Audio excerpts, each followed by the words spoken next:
اور ایک اڑان بھری، اڑتا گیا دور چلا گیا جہاں تک وہ جا سکتا تھا۔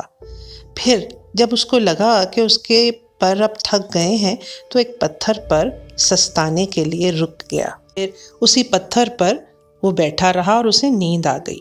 آنکھ کھلی تو صبح ہو چکی تھی۔ اپنے ارد گرد جب نظر دوڑا کے دیکھا تو یہاں پر بھی ایک ندی تھی۔ یہ دیکھ کر وہ بدخواہ خوش ہو گیا کہ چلو نہا تو سکوں گا، تیر تو سکوں گا۔ چنانچہ وہ پتھر سے نیچے اترا اور اس ندی میں تیرنے لگا۔ قریب ہی 2 بطخیں بھی تیر رہی تھیں۔ تھوڑی دیر بعد بطخیں بھی کنارے پر آ گئیں اور وہ بھی ان کے پیچھے پیچھے کنارے پر آ گیا۔ اتنی دیر میں ایک موٹا سا کتا آیا۔ اس نے بطخوں کو دیکھ کر ان پر چھلانگ لگائی اور ان کو چیر پھاڑ کے کھانا چاہا۔ بطخیں ایک دم سے اڑ گئیں۔ قریب تھا کہ وہ بطخے کو بھی پکڑ لیتا اور دبوچ لیتا۔ آیا، اس کو سونگھا، ادھر ادھر دیکھا اور پھر یوں ہی چھوڑ کے چلا گیا۔ بطخ سوچنے لگا، شاید میں سچ مچ ہی بدصورت ہوں، تبھی تو اس کتے نے بھی مجھے پسند نہ کیا۔ دل میں اداس تھا، چلتا ہوا دوبارہ اس پتھر پر آ کے بیٹھ گیا کہ اچانک بادل آنے لگ پڑے اور زور سے بارش شروع ہو گئی۔ بیچارے بطخے نے اپنے پر سمیٹے اور اپنے آپ کو سردی سے بچانے کی کوشش کی، لیکن اس کے چھوٹے چھوٹے پر جلد ہی بھیگ گئے۔ اس نے ادھر ادھر نگاہ دوڑائی تو قریب ہی ایک جھونپڑی نظر آئی۔ وہ اس کی جانب چل پڑا۔ جھونپڑی میں جب پہنچا تو وہاں سے ایک بوڑھی عورت نکل کر آئی اور اس کے پیچھے پیچھے خوبصورت موٹی تازی بلی اور ایک پیلے رنگ کی مرغی۔ وہ دونوں اس کو غور سے دیکھ رہی تھیں۔ بوڑھی عورت نے اس کو دیکھ کر خوشی کا اظہار کیا۔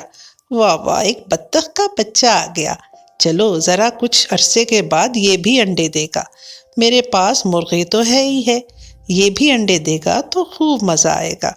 وہ اس کو لے کر اندر چلی گئی۔ گھر میں آتش دان میں آگ جل رہی تھی۔ اس نے بطخ کے بچے کو وہیں پر چھوڑا کہ اس کے پر سوکھ جائیں گے اور اپنے کاموں میں مصروف ہو گئی۔ مرغی اور بلا اس کے قریب آ گئے۔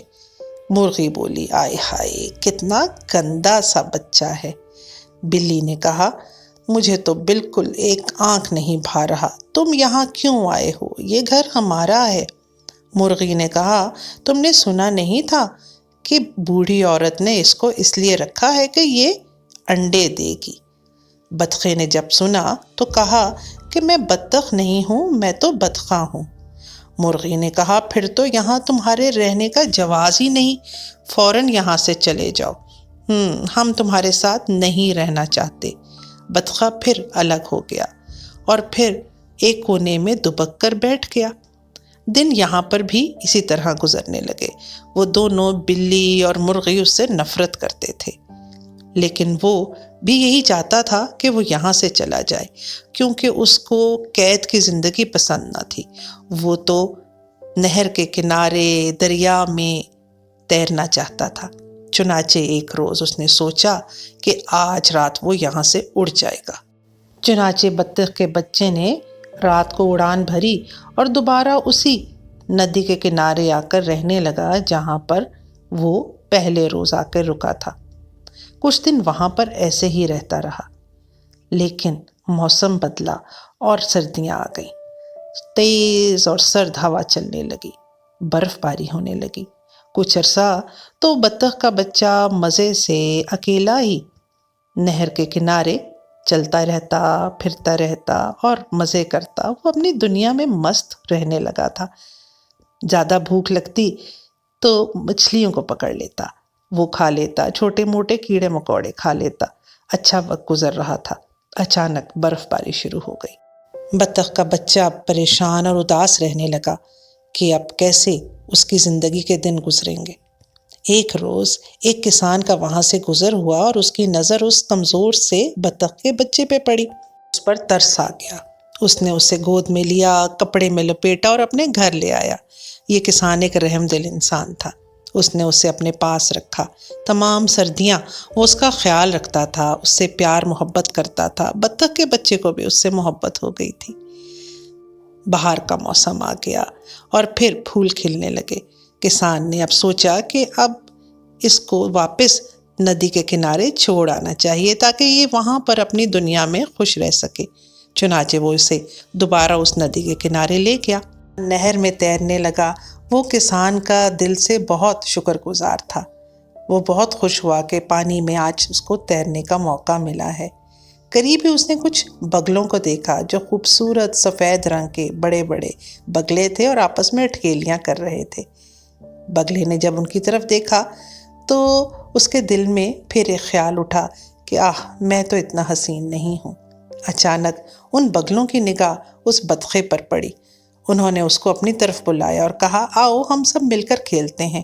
بطخے کو کچھ حیرت ہوئی، لیکن پھر وہ ان کی طرف تیرنے لگا۔ بگلے بھی نیچے اتر کے تیرنا شروع ہو گئے۔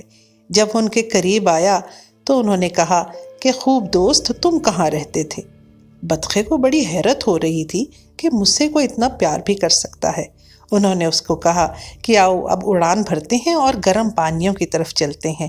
موسم اچھا ہو گیا ہے، وہاں پہ ہمیں مزے مزے کی چیزیں کھانے کو ملیں گی۔ بطخے نے کہا، نہیں، مجھے اپنا دیس ہی پیارا ہے، میں یہیں رہوں گا۔ بطخوں نے تھوڑی دیر کے لیے اس کے ساتھ کھیلا اور پھر یہ جا وہ دور دیس کو اڑ گئے۔ اچانک تیرتے تیرتے بطخے کی نگاہ پانی میں پڑی۔ وہاں اسے اپنا عکس نظر آیا۔ یہ میں ہی ہوں۔ وہاں تو ایک خوبصورت بگلا تھا۔ اوہو، تو میں ایک بگلا تھا اور جو اب سفید رنگ میں بدل گیا ہوں۔ میں کتنا حسین ہوں۔ اسے اپنے آپ پر یقین نہیں ہو رہا تھا کہ اللہ نے اسے کتنا خوبصورت بنایا ہے۔ وہ آج بہت خوش تھا۔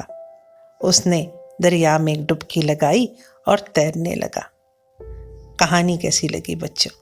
اچھی لگی تو لائک ضرور کر دیجیے گا، چینل کو سبسکرائب کرنا نہ بھولیے گا اور اپنے کمنٹ ضرور دیجیے گا۔ مجھے آپ کے کمنٹس کا انتظار رہے گا۔ جلدی پھر نئی کہانی لے کر حاضر ہوں گی۔ تب تک کے لیے خدا حافظ۔